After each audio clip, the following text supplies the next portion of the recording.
We interrupt this program for a 5 on Your Side special report. Good afternoon, I'm Kay Quinn. In just a moment, we're going to find out if Circuit Court Judge David Mason thinks Lamar Johnson's murder conviction should be overturned. You might recall almost 2 months ago to the day, lawyers from the St. Louis Circuit Attorney's Office and the Missouri Attorney General's Office gathered in Judge Mason's courtroom. In a hearing that played out over the course of a week, the Circuit Attorney's Office made the case for why a jury wrongfully convicted Johnson, and the Attorney General's Office argued Johnson should remain in prison for the 1994 murder of Marcus Boyd. Let's bring you up to speed now on who Lamar Johnson is and why he's in prison. To do that, we go to 5 on Your Side's Justina Coronel at the Carnahan Courthouse in downtown St. Louis. Okay, so it's been quite the journey to get here. Now, this stems from a crime that happened in 1994.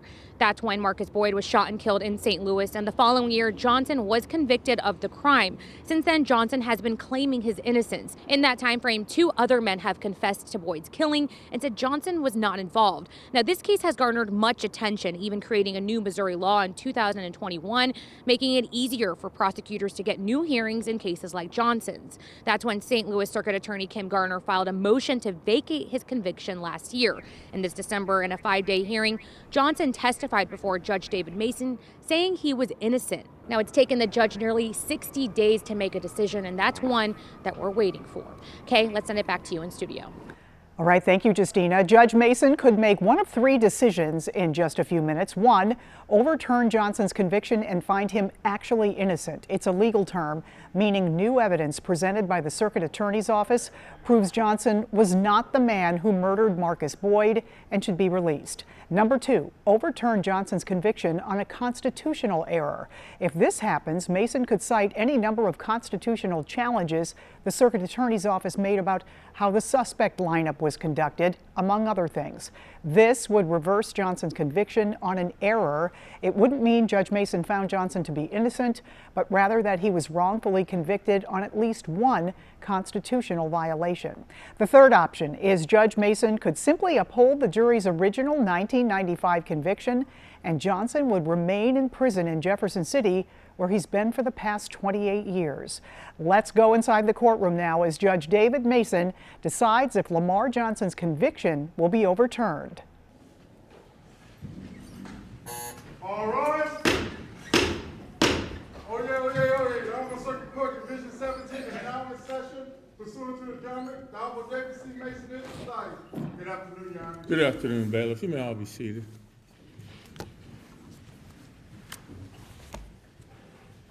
Well, I'm going to call the matter of Circuit Attorney, 22nd Judicial Circuit of Missouri, ex-rel Lamar Johnson. This is cause 2222-CC09375. Let the record reflect that counsel for both the movement and relator are present before this court. Likewise, relator Lamar Johnson is present before the court. Also appearing pursuant to statute is counsel for the Office of the Attorney General. I have already prepared my findings of fact and conclusions of law in this case. Runs, as you can see, quite a few pages. Indicative of, I don't know, is that thing over there with all the files in it? Yes, sir. Yeah. That constitutes all the stuff that I had in my dining room since December. I can tell you it was did not make family happy. Today is the 14th, correct? All right. I don't think there are any food stains on the file, so try very hard to be careful. Okay, I have just executed my order, and my clerk is going to put it in case net as we speak. Now, just to let you know, I need that. I'm going to have to read the last page. I just realized that. Just to let you know how I went about this, the statute, as you all know, doesn't give the greatest deal of guidance as to how to proceed. However, it does seem to let the court know that an important aspect of what we do in handling these cases is we have to look at the underlying trial and just how solid that trial was, and then compare that to the subsequent evidence that might suggest actual innocence. Sometimes a good, solid trial might be hard to throw out, even in the face of might be pretty good absolute innocence evidence. You have to really balance the two. You want to take a close look at the procedures that were followed in the jury trial.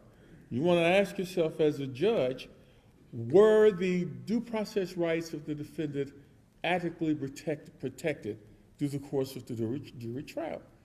And if they weren't protected, were there constitutional violations of the kind in nature that would cause the court to doubt or question the validity or lose confidence of the actual legitimacy of the verdict? Now, that's a very interesting and I'll acknowledge somewhat ambiguous standard. It's one of those standards we judges know what it is, but it might be hard to explain. Then we're supposed to take a look at what comes up in our hearing. Are we seeing not just evidence of actual innocence, it has to be reliable evidence of actual innocence. Evidence that's so reliable that it actually passes the standard of clear and convincing, particularly when you compare the new evidence as against the quality of the underlying trial. Once you put those two together, you can come up with an answer as to whether or not a conviction ought to be overturned. As you know, all of you know, I spent quite a bit of time on this. These cases are not easy, and they shouldn't be. They should not be cavalierly ruled upon. Some people said, why don't you rule from the bench? And I said, you can't treat a case like this that way. Well, why don't you make one ruling and write an opinion later? I said, well, to be perfectly frank with you, until I have plowed through the file, I really couldn't be 100% certain of what my decision would be. So whatever impressions I had at the end of the hearing, those impressions really were not the impressions that I could go on.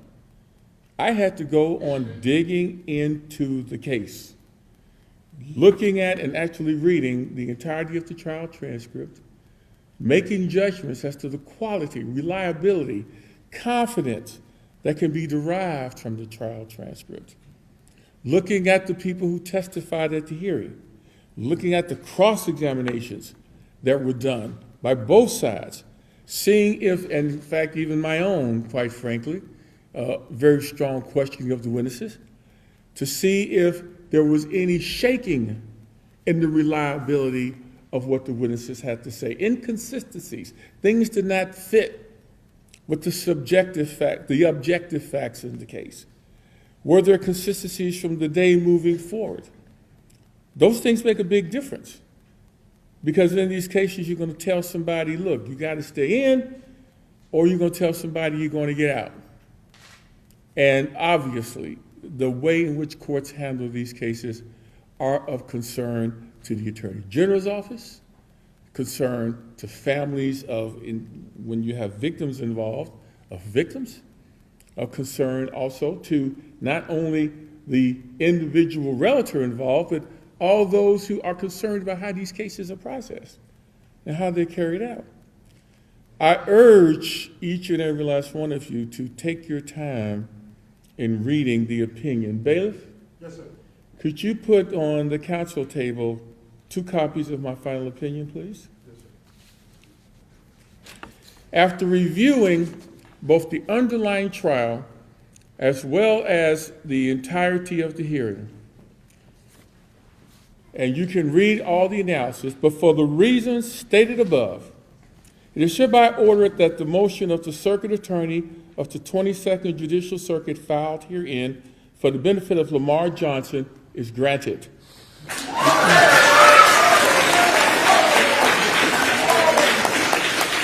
The conviction of Lamar Johnson in State v. Lamar Johnson, cause 22-941-37068, is hereby set aside and held for naught. Bailiff, this hearing is adjourned. All right. This is 17.